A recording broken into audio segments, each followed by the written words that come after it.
Yes, good evening. Mr. Arun, let us start. Yes, sir. I welcome all the dignified participants to the 182nd web training series by our BTAG. So it is time for me to turn on our AI. So here we go.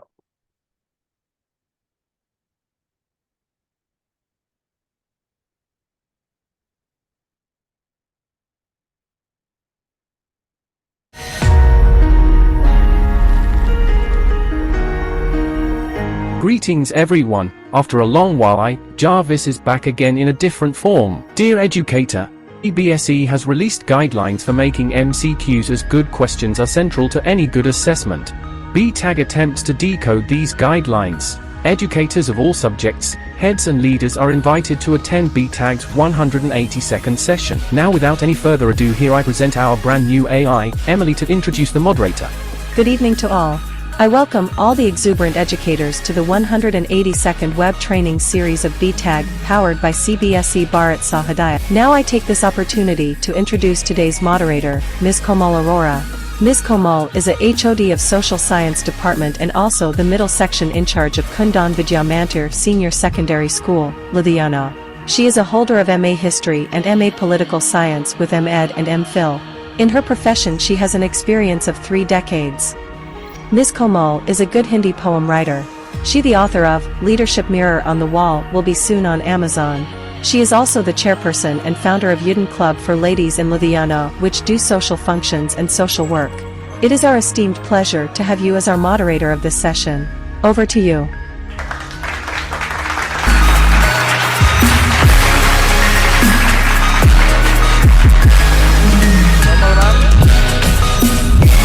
Komal ma'am, welcome to our BTAG. Stage is yours. Thank you, sir. Arun sir, thank you so much for an overwhelming and pleasing welcome, which involved both human touch and the innovative technology, one which is reshaping our lives in every possible way every day. I would also like to thank Dr. Abdul Salam, sir, for giving me this opportunity to be a moderator of today's 182nd web training session that is being conducted today by BTAG in collaboration with CBSE Bharat Sahodaya. Soon we are going to experience a thought-provoking and educative session by a brilliant resource person, Madam Khyati Dwarkadas. Good evening, dear educators. It's gratifying to look around and see so many of you. Once again, a hearty welcome to all of you. The 182nd session today is on decoding CBSE guidelines for making MCQs. These days, you all know that CBSE is stressing on competency-based questions, and MCQs have become compulsory in almost all the subjects, and proper guidelines are there for the same. So today, we are going to witness a great learning experience from Ma'am Khyati Dwarkadas. She is going to provide us with an engrossing session.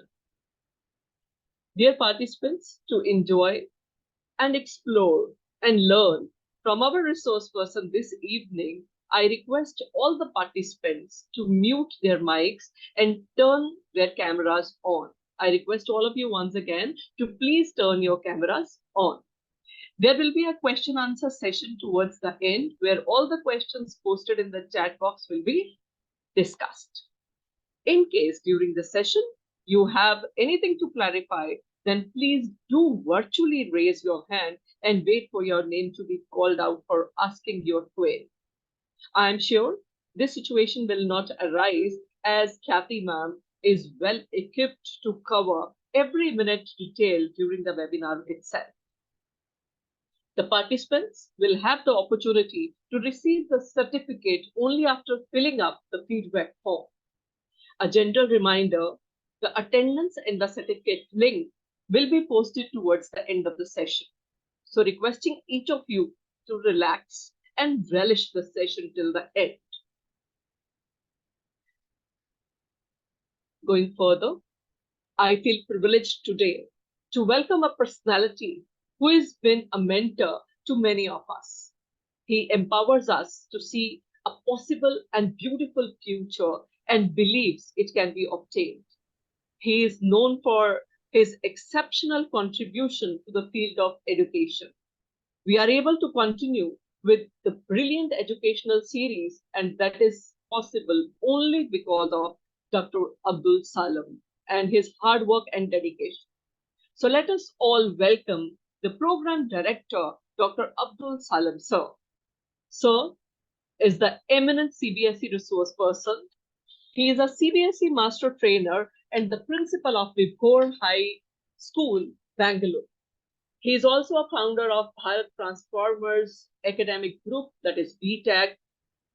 He is a great educator and he is an inspiration for the teaching fraternity across the globe. He connected all of us together to empower us so that we can empower the new generation and the nation. Welcome, sir. It's our honor to have you here and grace your presence. And I request you to take over and deliver the welcome address. Please, sir. Thank you, ma'am. Good evening, everybody. Hearty welcome. Very happy to see everybody together on this platform. Well, I was, sharing the YouTube link to many who asked, many couldn't join. We have received a lot of, registrations. The response was overwhelming.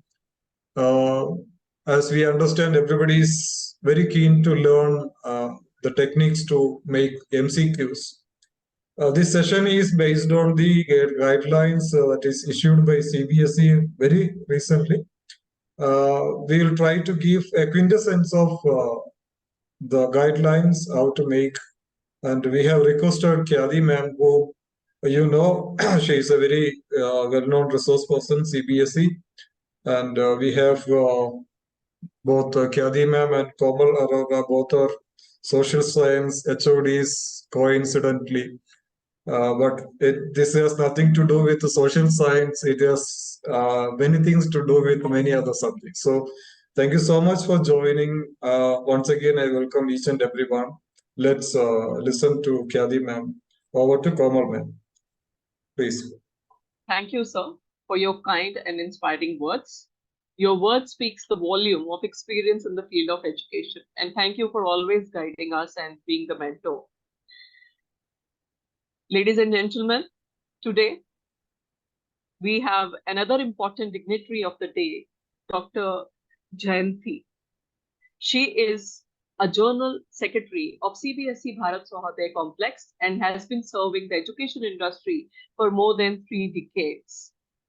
I request Miss Komal, Jayanti ma'am couldn't join. The room is full, so you can go ahead. Okay. Going straight away to Khyati ma'am, I welcome the resource person for today's evening, Miss Khyati Dwarkadas, who is going to tell us about CBSE guidelines for making MCQs. About the resource person, a very short introduction. Miss Khyati Dwarkadas is a PGT teacher. She is a HOD social science. She is innovation ambassador of MOE, AICTE and CBSE, and school training Noida coordinator. Gopi Birla Memorial School, Mumbai.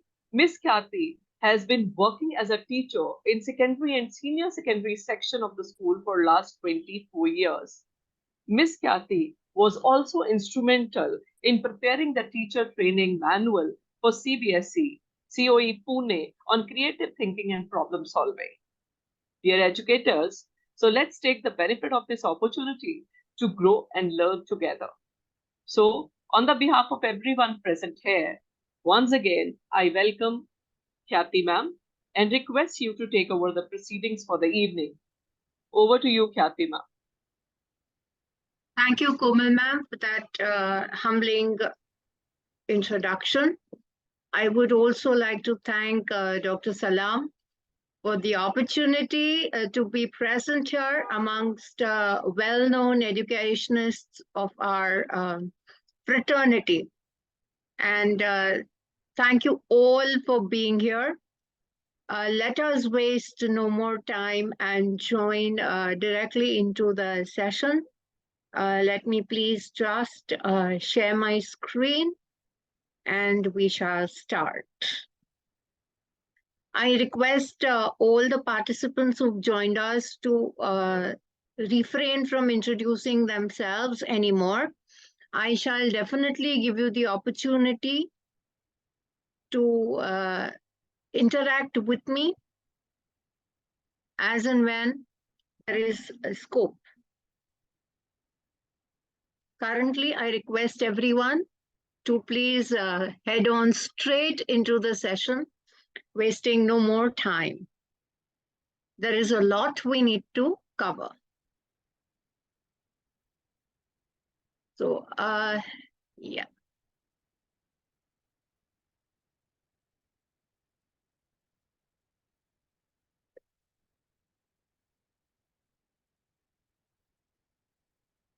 Now, MCQs or multiple choices did not suddenly spring up with the coming of the NEP. If you see the screen right now, early man had to make selections from multiple choices, like foraging, hunting, food gathering, how to live, fishing. Even you can see the number of choices early man had. And multiple choice, objective response, multiple choice question is also a form of assessment in which respondents are asked to select only correct answers from the choices offered in a list. And you know, in the early times, we've all studied in history, mythology, etc., Indian tradition. We know that all the princesses that we've heard of have had the choice of choosing their own husband. That was also a multiple choice, selecting the right response or the correct match for themselves. And when we come to this beautiful thing, who came up with the brilliant idea of developing MCQs? We have none other than Thorndike, who based an early scientific approach, which was later on taken over by Benjamin Wood. But in Thorndike's theory, it was basically a trial and error learning theory. But Wood, Benjamin Wood, actually came up with this, and you can see the image here. He came up with darkening the bubbles or shading the circles in a proper MCQ format. And the first MCQ for computers came up from Christopher Soule in 1982 for students with dyslexia and to cope with agricultural subjects, Latin plant names, etc. The first complete exam in the MCQ format started at St. Edward's School in Romsey, England. And we cannot talk about any kind of testing, assessment, if we don't talk about the Bloom's taxonomy. So we need to understand that Benjamin Bloom, who's developed the Bloom's taxonomy, has taken a classification of 3 domains, the cognitive, affective, and the psychomotor domain, where he begins from the lower order, goes to the middle order, and reaches the higher order. So when we look at the cognitive, affective, and psychomotor domains here on the screen, you know, you can see that recalling data to creation, this is the old one, so creation or synthesis is gone, and evaluation goes to the 5th step, and creating comes to the 6th step there. So creation becomes your highest order. Whereas in attitudes, you can see there are 5 in the affective domain, and psychomotor have another 5, and lower order to higher order. And the NEP, Gandhiji's Nai Talim and Bunyadi Talim, and John Dewey's experiential learning all talk about the hand, the head, and the heart, which are here the cognitive, affective, and the psychomotor domain, all on one screen for you to understand. And when we talk about the cognitive domain, we always remember to start from the lower order, middle order applying, and move to the higher order, analyze, evaluate, and create. And all our learning outcomes, our pedagogical plans, our assessments are all mapped to the Bloom's taxonomy at all times. Now, before you start designing a test item or an MCQ that we are into, we need to ask ourselves two main questions. Is this topic worth evaluating? And does it test higher cognitive function or simple recall? Always ask yourself these two questions. Is it worth evaluating? So is it mapped to the learning outcome? Is it assessing what the student knows or what the student does not know? What are you planning to test here? And secondly, does it test higher cognitive function or simply recall? And we'll see through the guidelines released by EI and CBSE recently in September. On each of those guidelines, we will deliberate, and I will also try and give you the opportunity of seeing a few examples and coming up with your own as well. So good questions in an assessment play a very, very important role. They influence how students learn and stimulate thinking. They can help you distinguish between mechanical learning from learning with understanding. And good questions diagnose misconceptions and common errors. So when you make MCQs or multiple choice items, as we call them, they're going to help you distinguish and diagnose your learners. They're going to tell you whether concepts taught have common errors. Are there any misconceptions? Are students still rote learning in an age of competency-based education? Or are the questions able to stimulate thinking? Understanding questioning skills. Now, when we think about questioning, the first thing all of us as educators think of is we should set the most difficult question. Or it's too lengthy, too time consuming to set the question. Let's put the first thing that comes into our hand. But that's not a good questioning technique. A good question is purposeful. It has to be very, very clearly worded. It has to be using the fewest possible words, or it should be brief. It should be natural, very, very thought-provoking. It should be limited in scope, so only 1 or 2 points should be tested in a question, and it should be tailor-made for the class. So only these things will make your question very, very good. Now, when you are talking about a question, decide the learning outcomes that you wish to test. Eliminate ambiguities.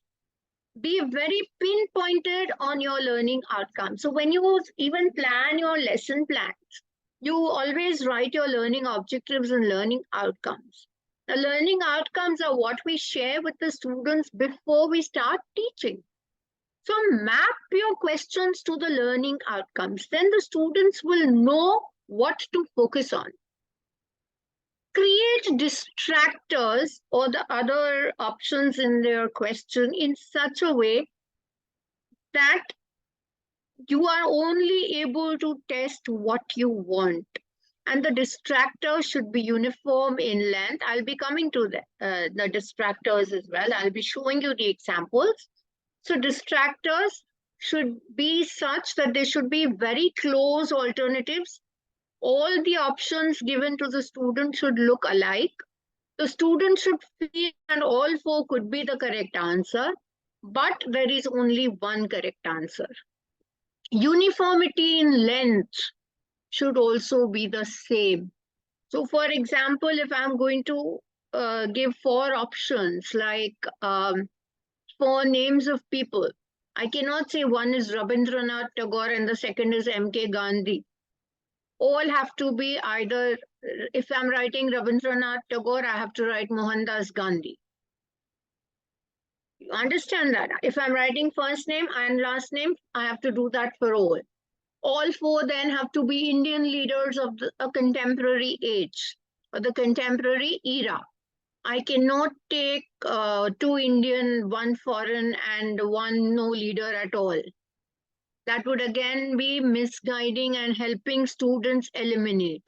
Or in my options, if I'm having 2 correct answers, then it's going to lead to ambiguity.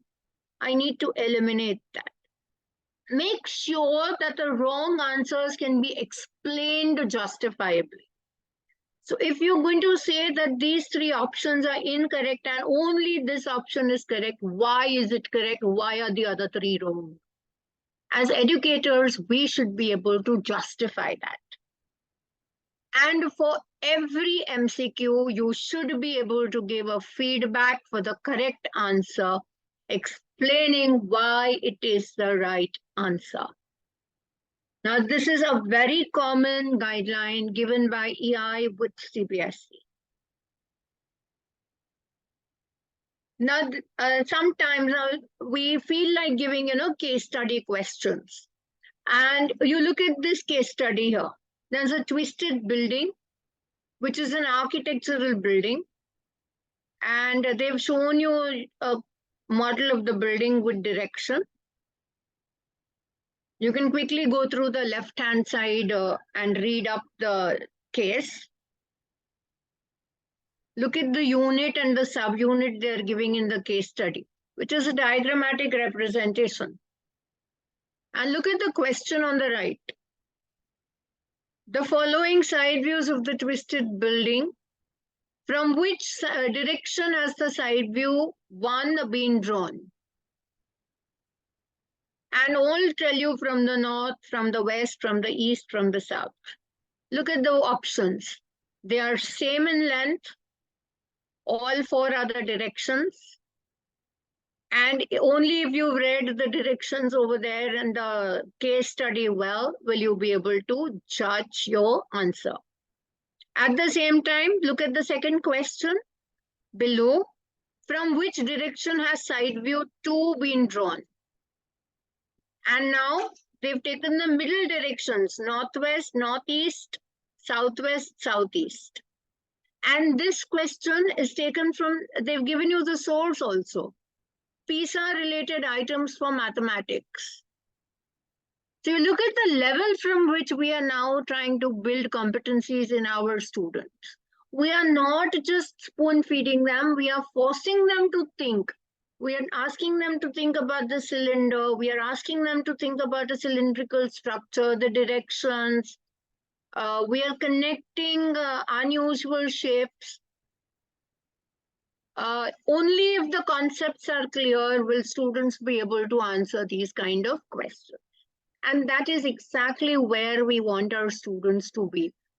CBSE has come up with competency-based questions only after noticing that at the global level, our students who wrote, learn, and go fail to stand at par with the others.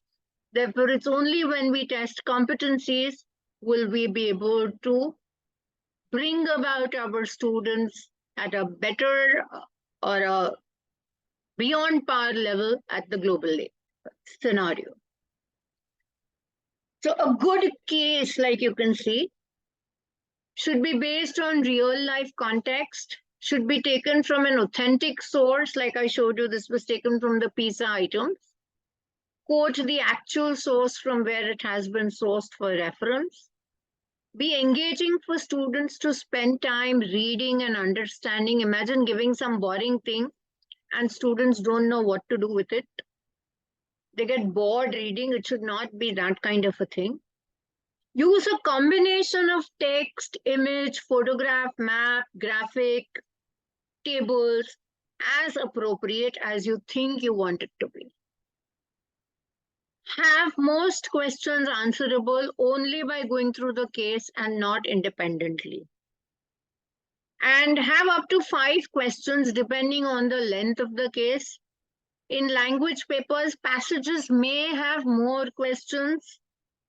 have between 1 to 5 paragraphs of text material that students are expected to read and answer related questions. Normally, when you do a language case study, at every few lines, they write number 5, number 10, number 15. So it tells the student in line 5 or line 15 or line 10, you would normally, what is the interpretation is normally asked. So that's how you could look for things. Be relevant to the current times and don't be out of date. Now, today we are in 2023. If you ask something that is of no sense to the student, you ask something like something dated back in the 5th or the 6th century, and the student doesn't know why this is in a language paper or why this is in a math or a science paper. It makes no sense. If it's in a history paper related to the curriculum, probably the child may be able to identify it and answer it. But if you put it in a math, science, or a language paper, the student may not be able to relate to such things. So as educators, we need to be very, very careful with what we are assessing. A good case should not be contrived. It should use material or should not use material that is biased against any gender or any community in any way. Now, as educators, we always have to keep this in mind. We have to be sensitive to the student community. And vocabulary that we use should absolutely be age appropriate. If we use age inappropriate vocabulary, imagine using words you've never used in your classroom and suddenly you find them in the paper. You know, many of us have this habit. We use the words like analyze, justify, infer. And then during the exam, students will keep asking you the meaning of these words. Why do these things happen? We've never used these words in class. So the students have never understood the meaning of these words. And suddenly in the examination, we are asking them to use these words. We are asking them to justify things which they've never done before. An exam room or an exam hall is not the place where you start learning new vocabulary. So use vocabulary that is age appropriate, which has been used before, students are aware of. There is another case study here. It shows traditional agricultural practices of the Apatani tribe in eastern Himalayas in Arunachal Pradesh at a height of more than 1500 meters above sea level. Annual rainfall is about 1750 millimeters. Traditional fields shown in this picture is wet cultivation in irrigated valleys and on slightly terraced land around the valley. So how did the Apatanis manage to irrigate their valleys and hill terraces? And you can see 4 very close alternatives. Mind you, none of these statements seem to be longer or shorter. All 4 seem to be more or less of the same length. When you have such alternatives, what are we doing? We are not giving the student the option of guessing. We are eliminating guesswork. We are making them think. What crop is most likely to be cultivated? And we have 4 crops here. When you talk about social studies, students would obviously have studied climate, physical features, agriculture, and they would be able to write many things from here. But when we come to item and item writing, like I told you, the task and questions that are used to construct tests and examinations are referred to as items. The range of techniques that we use in involving and in preparing these items are called item writing. So focus on the concept, decide what knowledge on proficiency or cognitive process you want your students to demonstrate.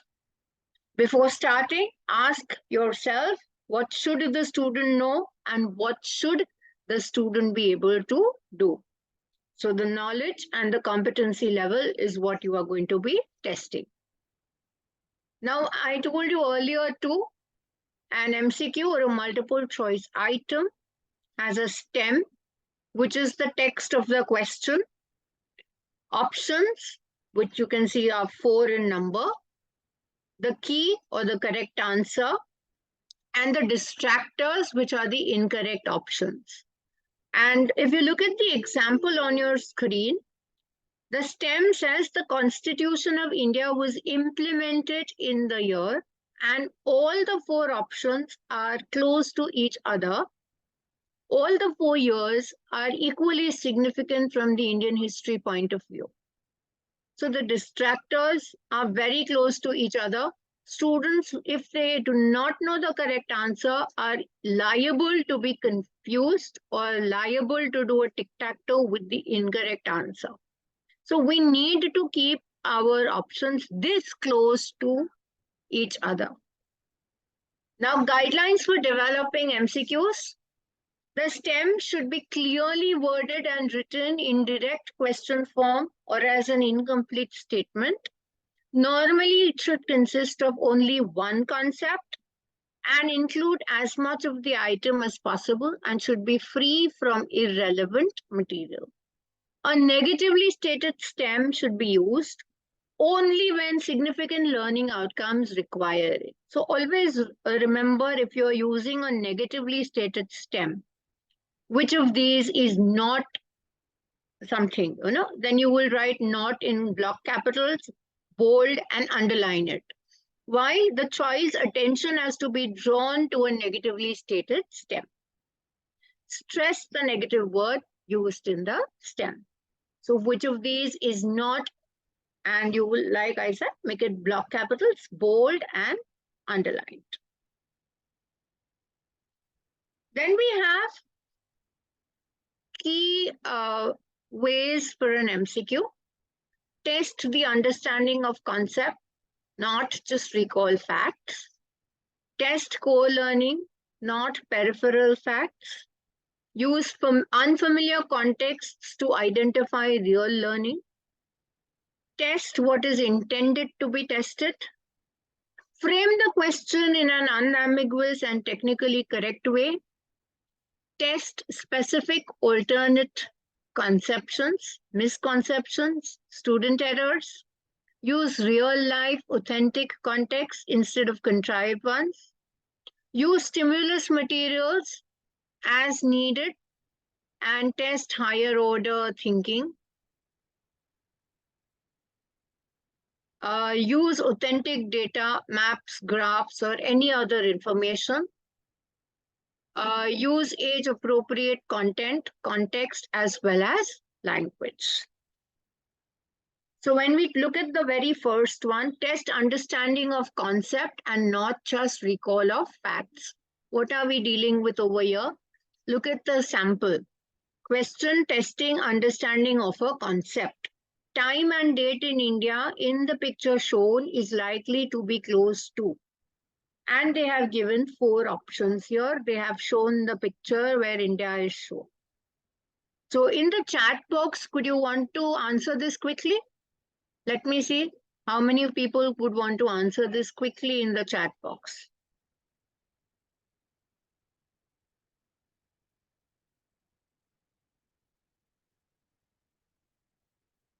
So Urvashi ma'am says it is B. And Sushmita ma'am says it is A. But most people stick to B. A couple A's, but most I see stick to B. All right. I'll leave you guessing. I will only show you the clue to the answer. The question requires the student to use the knowledge that they have, that the sun rises in the east, sets in the west. They also need to know the inclination of the axis of the earth. They need to know the latitude, longitude, the tilt. They need to know whether in November or in May, the sun's rays fall directly on the country, on which latitude. All of this is going to help us understanding the concept and not just recall. So though it sounds very simple, it needs the student to think. And that is where we are heading to. Now, which of these is a good question? The rich will make temples for Shiva. What shall I, a poor man, do? My legs are pillars, the body the shrine, the head a cupola of gold. This is a Virashaiva Vachan. Which of the following Virashaiva teachings is reflected in the above Vachan? And the second one is the Virashaiva tradition. Which of the following statements concerning the practice is true? But you don't have to answer this question. You have to tell me example 1 or 2. Which of these is a good question? Which is testing the conceptual knowledge that we are here. Okay, so Noor Jahan Sheikh says example B, whereas Sudha Ramanji says example 1. And quite rightly, I can see a lot of people now writing example 1 with a random 2 in between. 2 is asking you to directly answer based on a passage. You have a lot of hint there. But in 1, you have to test your conceptual understanding like you saw in the previous example. So it is example 1 that we go with. Now, let us look at the second principle. Test core learning and not peripheral facts. Recall of an important fact is being checked here. Certain diseases are caused by bacteria. Certain antibiotics are prescribed. Antibiotics are medicine stat. So what are antibiotics is basically being asked. And you can see that this helps you with the ability to recall what an antibiotic does. The distractors are framed in such a way that they help in understanding wrong notions that students may have of antibiotics. So look at this, right? And I can see people telling me option A is the correct answer with somebody telling me it is option C. But most of the wise educators here are writing option A. All right. Now use unfamiliar contexts to identify real learning. This is the third key principle of the MCQ framing. If you're standing on the moon holding a pen and you let it go, what will happen to it? It'll float away, it'll float where it is, it'll fall to the ground, float towards the earth. And these kind of questions certainly have gained importance with the Chandrayaan mission. And these kind of examples can help in uncovering whether students have understood the concept. They are thoughtfully designed distractors. The student conceptions of gravity in space can help in capturing specific incorrect notions. And obviously, with the moon mission, students are very, very engrossed. Shelly ma'am, I hope you are writing about this current question. I see a lot more A's coming in. Now again, telling me it is float away. The pen is going to float away. Great. Test what is intended to be tested. So questions involving multiple concepts instead of the intended one. Hema cut a ribbon of length 0.1 meters into 10 equal pieces. How long will each piece be? And look at the options. Some are in meters, some are in centimeters. The child is going to be so confused. When you look at the second one, Hema cut a ribbon of length 0.1 meters into 10 equal pieces. How long will each piece be? And now all the pieces are in meters. So we are testing what is intended to be tested. We are trying to understand the length of the ribbon in 10 pieces. We are not asking like in the first one, the child has to keep on converting meters, centimeters. If the child is a little weak in mathematics, he'll become weaker. It will be so difficult for an average or a below average child to even comprehend the question. The child will forget the question. Whereas in the second one, the question is bang on intended to test the length of the ribbon in 10 pieces. And it's all in meters.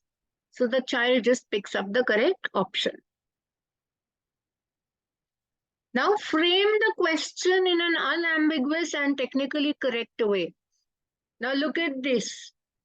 This is an extract from a passage, and an entire car has been shown to us.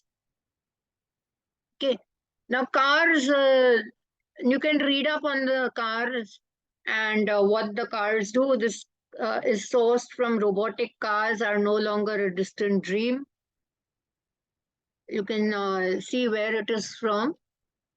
You can quickly read up on the car. It's a Honda. The Japanese manufacturer has dealt with it. We are talking about rear view mirrors, etc. Now look at this. An advantage of the rear view mirror developed by Honda is that it can do what? And if you look at the text that we just saw, it talks nothing about what the rear view mirror is doing and all. Reading the options, the child may guess to the correct answer, may eliminate the incorrect and reach to the correct. But students even can answer by the closest possible answer. So technically, the question is incorrect. And such questions should be avoided. Now, when we look at social science also, take one simple statement of inquiry on World War I. We have factual questioning, conceptual questioning, and debatable questioning. And MCQs can be framed on each of those. So item testing should test specific alternate conceptions, misconceptions, and student errors. So item testing, which of the following are examples of respiration? Humans use oxygen and release carbon dioxide. Plants use carbon dioxide and release oxygen. Burning dry leaves uses oxygen and releases carbon dioxide. Now, when you look at this, the student needs to first understand the concept of respiration. Many a times we know that students have a misconception between humans and plants, oxygen and carbon dioxide. Many students even today feel that humans take in oxygen and plants give out carbon dioxide. So a lot of these things may confuse the student, and the right option is difficult for them to come to unless their concept is clear. So it's obvious that if the concept is clear, the students will be able to do it. Use real-life authentic contexts instead of contrived ones. So there are two images of the same packet of curds taken at an interval of 2 days. The packet had been left undisturbed at room temperature on the kitchen shelf. And we don't know which photograph was taken first and which was taken 2 days later. Look at the first packet of curd and the second packet of curd. Which of the two packets will weigh more? Any guesses from you? Of course, you don't need to guess, you are the wise educators. But you can still mention in the chat. I'd love to see what educators think.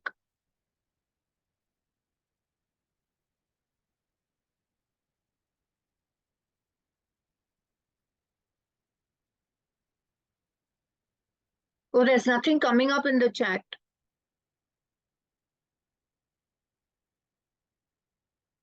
I hope I'm audible and visible both. Any idea on what the correct answer would be here? All right, Sumi, thanks for telling me I'm audible and visible. And now look at this. Our extremely wise educators are also confused.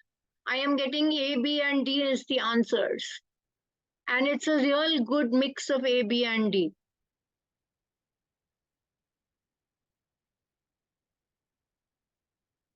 Beautiful. This is something I was looking for. And as you know, I'm never going to tell you whether your answer is correct or incorrect. That's the trick of being a resource person. It's also a trick of being in a training program.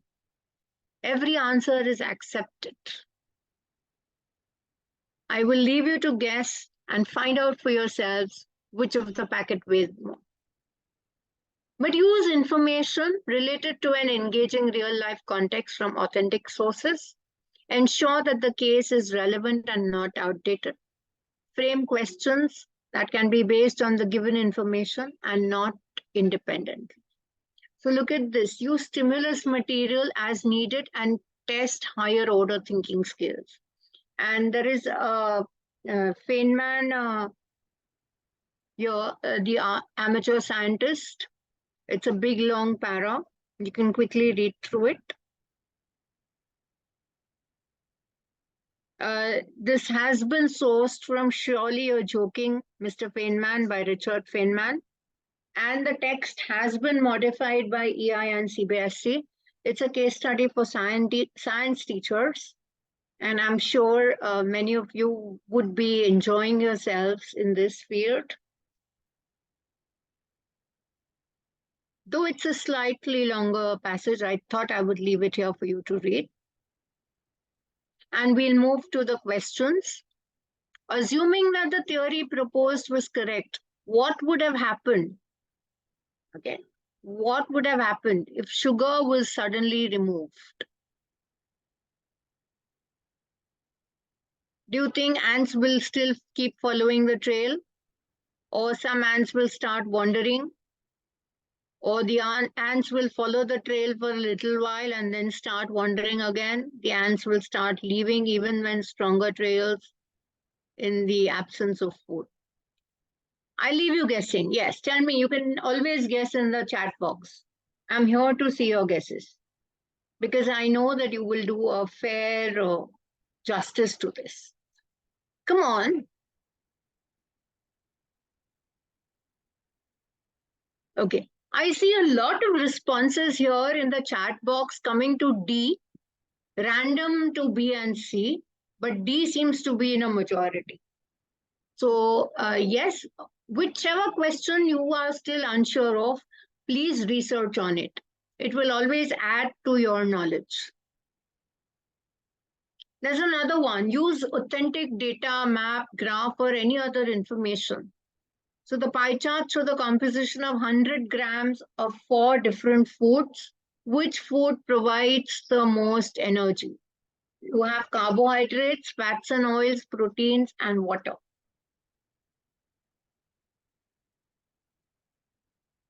Okay, Kalavati Iyer says D. And Sumi says A. And now the D's have started. Oh, it's a mix of D and A. Wow. I love this. It's truly enthralling. When you write 2 options, you are doing no justice. 2 options will never be correct. Only one option will be correct. We can't have 2 correct options.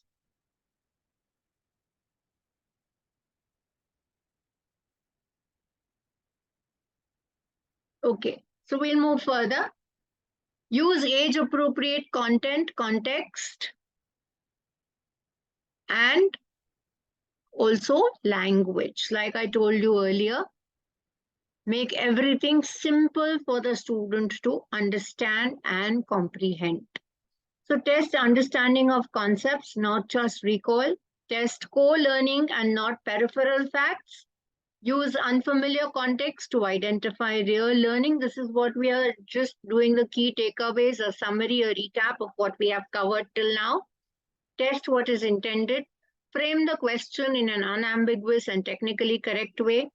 Test specific alternate conceptions, misconceptions, and student errors.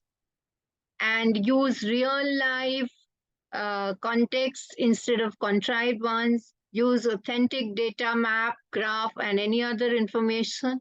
Use age-appropriate content, context, and language. So, Sunita ji, I will just tell you that you can always, at any point in time, Google all the answers that you think you don't know. You can use AI, or you can read up on things that you don't know. Which of these is a good question? So consider the following statements. creation of urban centers was the hallmark of the Harappan civilization. Harappan cities were known for their meticulous design drainage system. Harappan roads and streets were organized roughly according to a grid design. So when you look at the assertion statements concerning the Harappan civilization, which of these are true?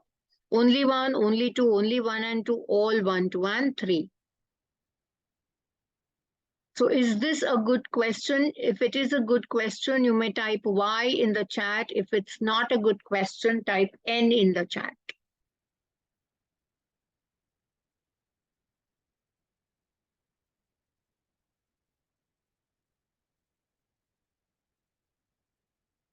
Okay. Few of you have come to the target bang on saying it is not a good question because it is only recalling the town planning feature. Yes, it is only a lower order recall question. Therefore, we don't consider it a good question. It is not testing the understanding of concepts. We need to test the understanding of concepts, which is lacking in this case. It's just testing recall. Good questions, as we know, are aligned to the testing objective. So the question tests students' ability to recall the members of the Constituent Assembly.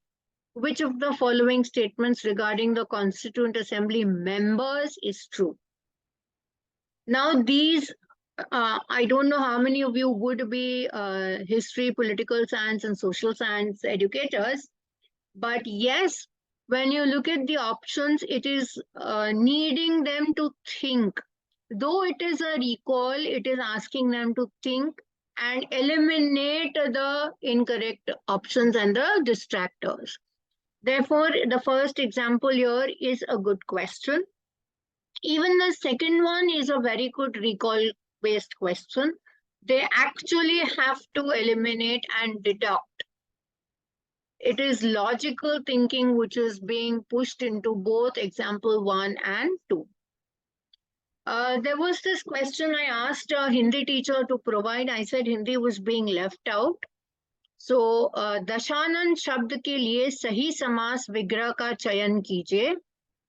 10 है आनंद जिसके अर्थात रावण. 10 और आनंद, 10 आननों का समूह.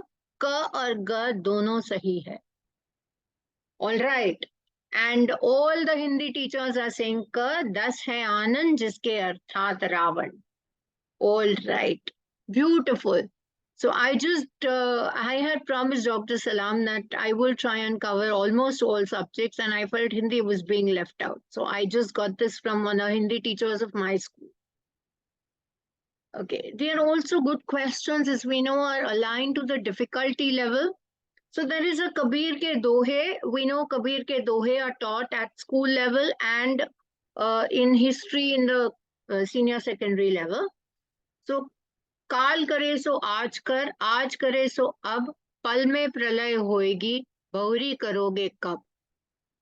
Do tomorrow's work today, today is now. If the moment is lost, then how will work be done? And I can see people already writing the correct answers.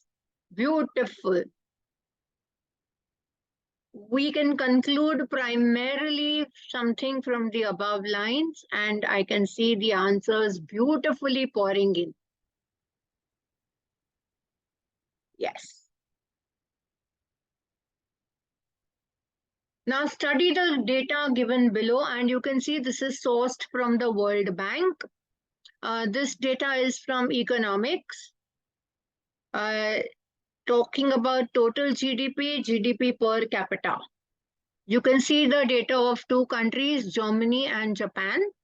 Despite having a higher total income than Germany, Japan has a lower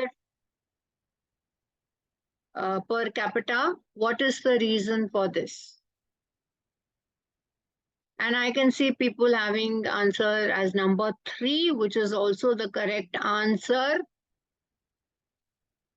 Brilliant. So let us take a look at the advantages and disadvantages of multiple choice items.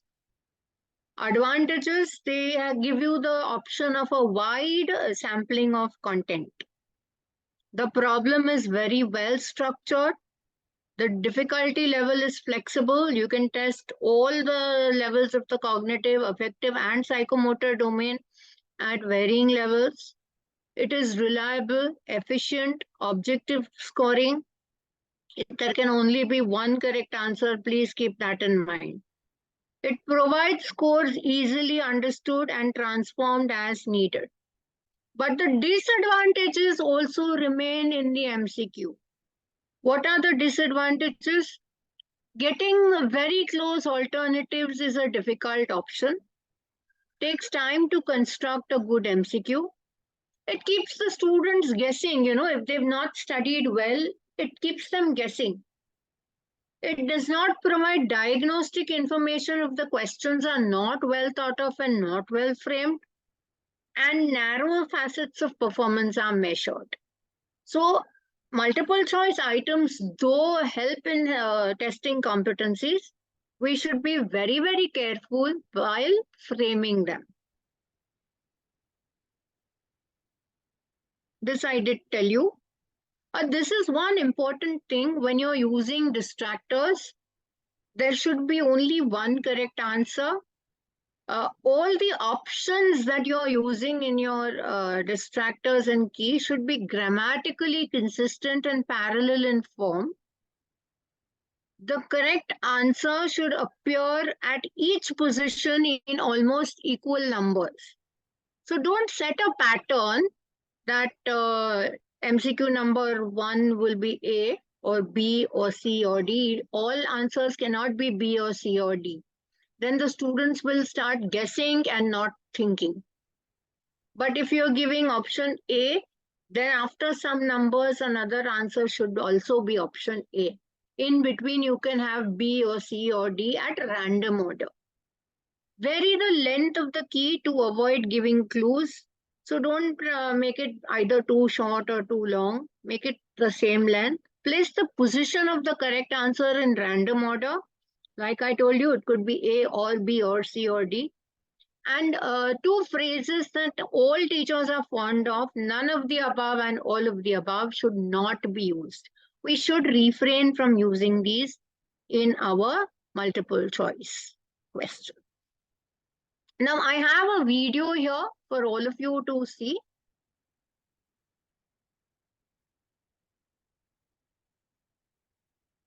I'll just stop sharing the screen and play it directly onto YouTube. So it will give you a better sound quality. I have the YouTube link also open below.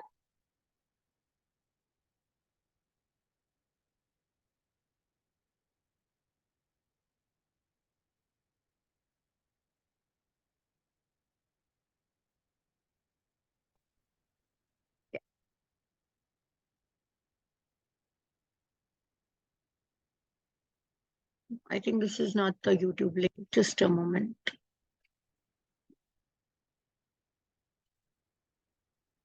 Yes, this is the one that I had set up.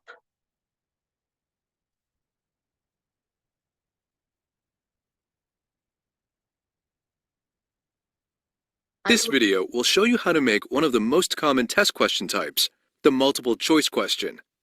First, let's break down the parts of a multiple choice question. Check out this example. This is called the stem. It's the initial statement or question that requires a response. These are called alternatives. They are the different response options to the stem. One of the alternatives is the correct answer. It's the right response to the stem. While the rest are called distractors.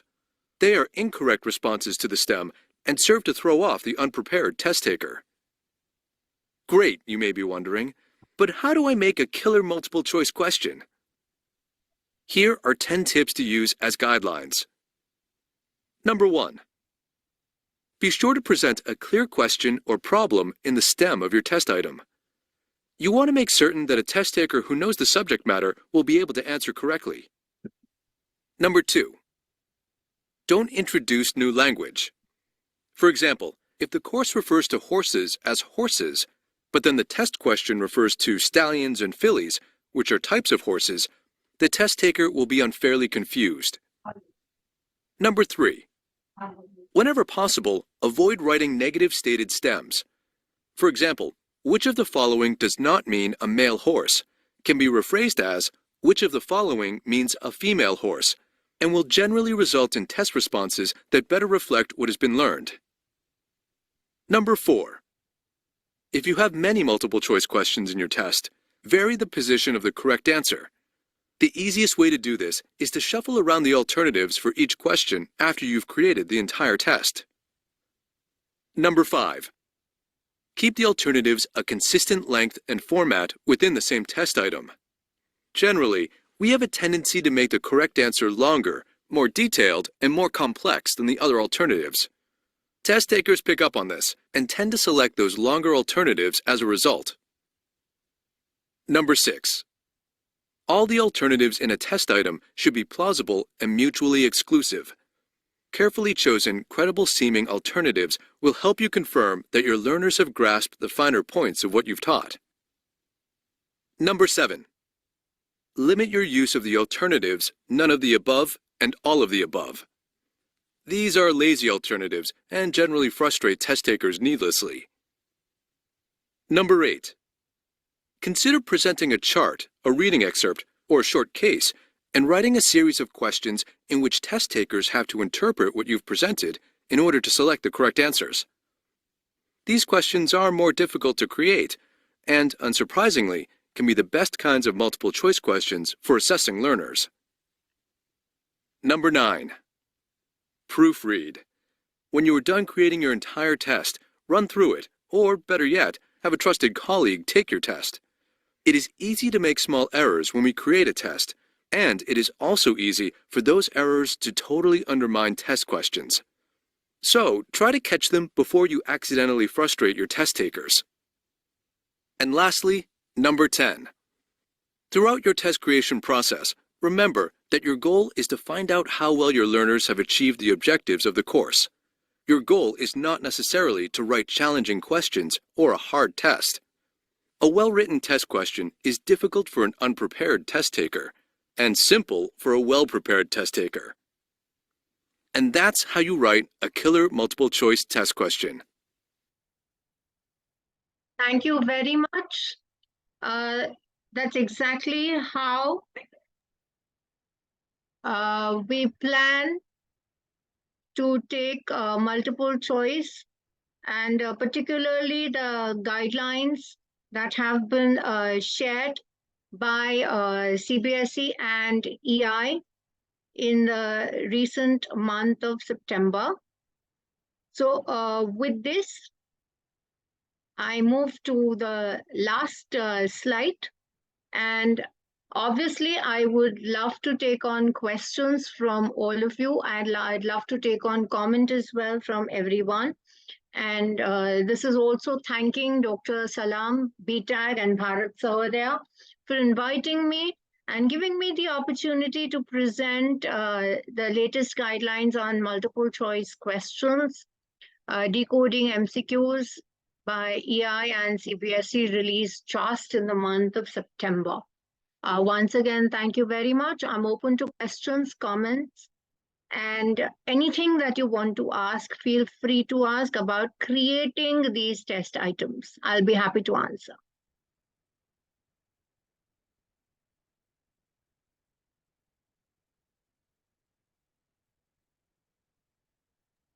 Komal ma'am, you can invite questions. Yeah. Smita has raised her hand.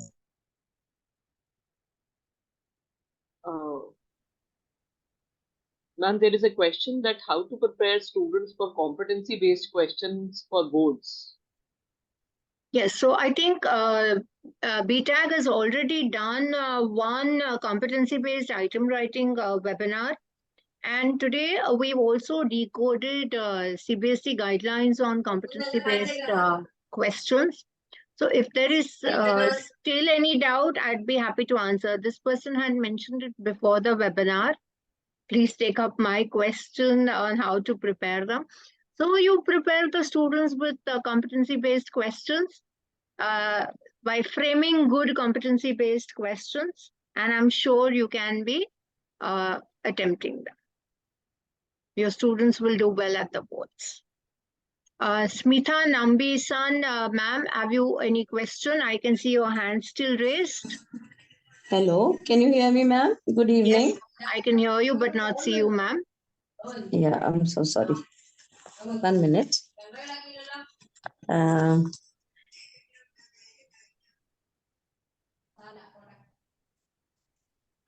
Yeah.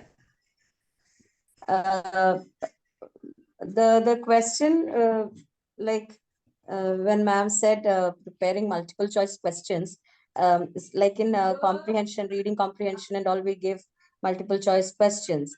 Now, my question is, there is always a confusion whether we should frame multiple choice questions which are very direct, or can we give a twist to them, like of course keeping in mind that we should not use new words and things like that, what ma'am said in the last video presentation, we should not use new words.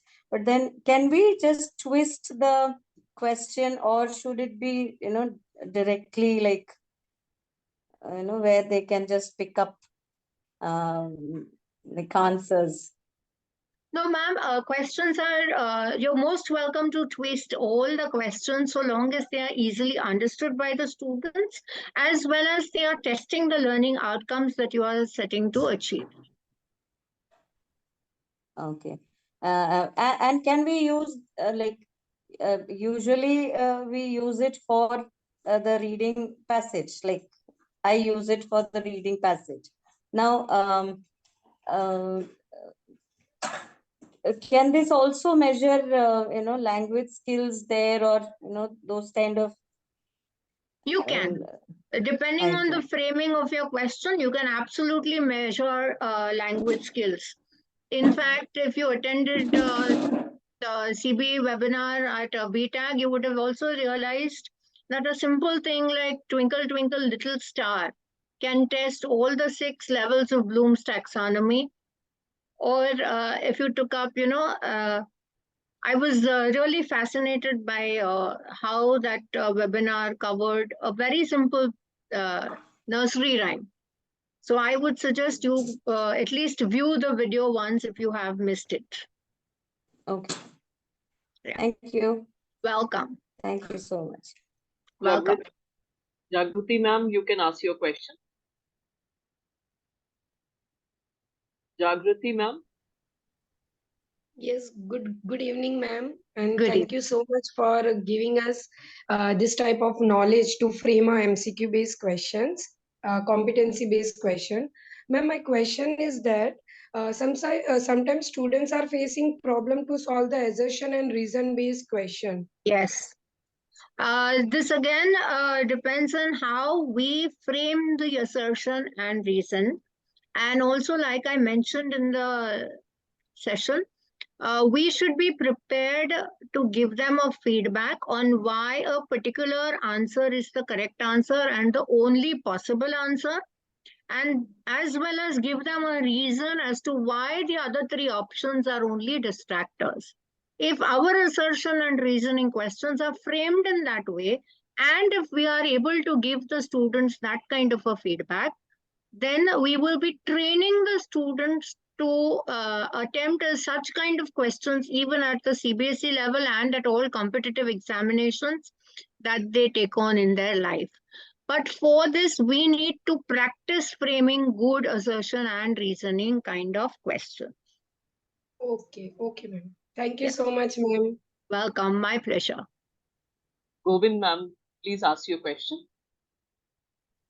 Good evening, ma'am. Good evening, ma'am. Good evening, and thank you very much for the wonderful session. Actually, I'm taking language like that. In language, how you said like that, if the concept is clear, then students give the answer properly. As you said, really that is the. Then we need to ask questions like that. Just to think out of box. Students, they use their knowledge to find the question. Is it okay?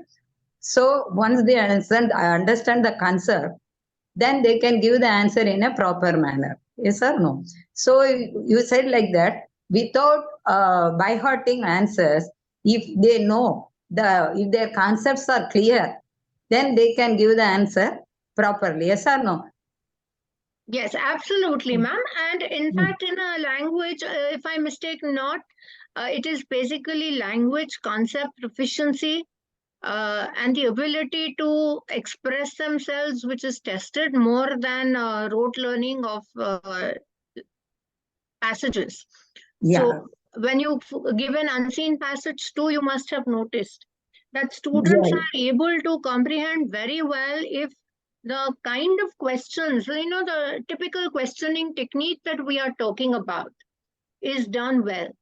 Then we will actually be taking our questions to a different level and will be forcing our students to think in a particular manner. So Okay, ma'am. Thank you. writing out of How the you box said. answers is good thing if they are able to express themselves in the correct language. Okay, ma'am. Thank you very much for the wonderful Welcome, ma'am. session. Thank you. Thank you, ma'am. Nurjahan Sheikh, ma'am, you can ask your question. Nurjahan, ma'am, please ask your question. Okay. Sushi, ma'am, please ask your question, ma'am. Please unmute yourself and ask your question. Yes, Okay. ma'am. Good evening, ma'am. Yes, ma'am. Yes, Nurjahan, ma'am. Yes, ma'am. Good evening, ma'am. Thanks for this wonderful session. I have loved it. And I must say that every teacher, educator present over here is liking this session, and it is really very worthful for us. And ma'am, my question is that as a English teacher, I want to know that, ma'am, many a time we have seen that students are while they are writing the subjective questions, they are actually writing the whole paragraph. And as an educator, we are facing that whether we have to consider it as a correct answer or means many a time we are facing this, ma'am, in the subjective questions. And ma'am, one more question is that for enhancing or judging or knowing their knowledge, we can, as an English teacher, can we means make a questions according to their level of knowledge? English in particular has a set standard of questioning and a set level of understanding for every grade.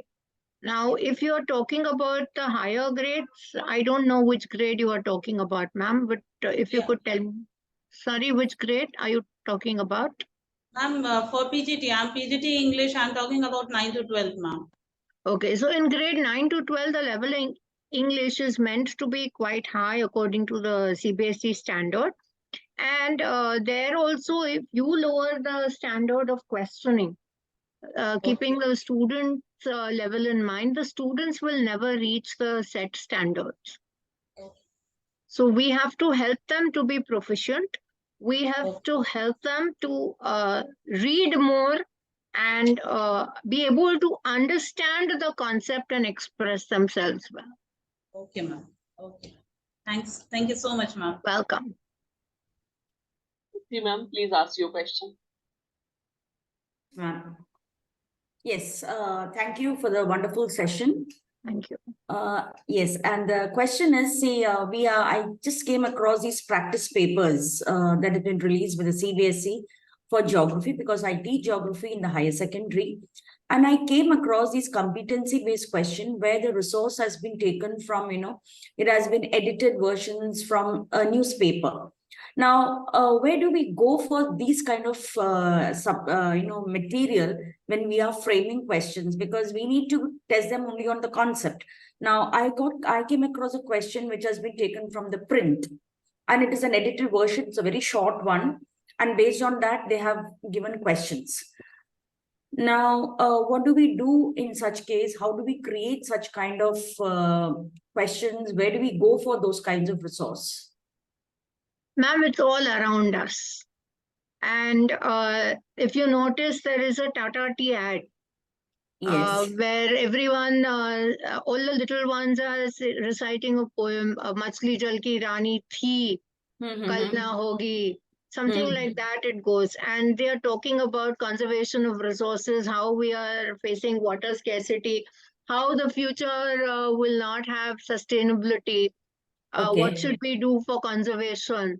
So if you even use that kind of an ad as a stimulus, and frame your questions around it. It's all in the surrounding. Similarly, in the newspaper, you will find so many things. If you even subscribe to the newspaper in education or any educational newspaper, you will definitely come across a lot of material which talks about current happenings, and you can always relate them to the classroom scenario. Okay, ma'am. Thanks a lot. Welcome. Thank you, Khyati ma'am. It was indeed an informative event. I am grateful and delighted to have been able to attend this session. Your passion for today's topic, that is decoding CBSE guidelines for making MCQs, really came through in your words. And we are all grateful for the knowledge and inspiration you shared with us. Your insights provided a new perspective that generated thought-provoking discussion among our audience. They were so delighted to give the answers. We were all thoroughly engaged and learned a great deal from your presentation. We received numerous positive comments from the attendees about your presentation too. Dear participants, kindly note, the link for the certificate and feedback form has already been posted. You are requested to fill the form with all the necessary details. Word of thanks in the last, I, Komal Arora, along with the CBSE Bharat Sahodaya Complex, would like to express my sincere gratitude to our resource person, Ms. Khyati Dwarkadas, for her gracious presence and for the inspiring experience. On behalf of each one present here, I would like to thank Dr. Abdul Salam sir for his unwavering support and guidance. Thank you, sir, for bringing the teaching fraternity together and helping us to add on to our teaching experience. We are grateful for your positive outlook and support. Today's event was a huge success because of the team which works silently behind the scene. So a big thank you to the technical team and Arun sir. Thank you for the flawless execution of today's session. I must thank the audience as your presence and participation helped to make it a memorable and engaging experience. I hope you have filled the feedback form. We hope that you gained valuable insights from the event. Your presence made this event a resounding success. We could not have done it without you. Let today be a new beginning and be the best, and also implement in our classes and in our question papers and in our tests that what we have learned today. May I now take the privilege to thank Salam sir. Sir, please accept my heartfelt thanks and gratitude. I request you, sir, to wind up the session. Thank you, ma'am. Thank you so much. Thank you for the help for leading the session. Khyati ma'am, thank you so much. We understand that you have taken a lot of efforts to prepare the guidelines and give a very essential part of it with lots of examples in different subjects, including Hindi. Thank you so much. Because we had a very multiple subject teachers here. They were looking forward. We have had more than 2,000 registrations. Unfortunately, we could accommodate only 300 participants. It was on live in YouTube, and also we'll be sharing through all the emails with which they have registered. So thank you so much, Khyati ma'am. for your insightful inputs, and definitely it is going to help the educators. I must appreciate the educators for spending their valuable time with us. Teaching at the same time learning is a wonderful thing. Everybody is busy. I can understand everybody is busy with their own work at school, but still they find time to learn. That's very much appreciable. So thank you so much, each and everyone, for joining us. Keep learning, keep unlearning and relearning, so that we will be very much helpful to the students. So thank you so much once again, Khyati ma'am, Komal ma'am, Miss Sarita, Mr. Arun of my team, everybody. Thank you so much. Good night. Thank you, sir. Thank you so much.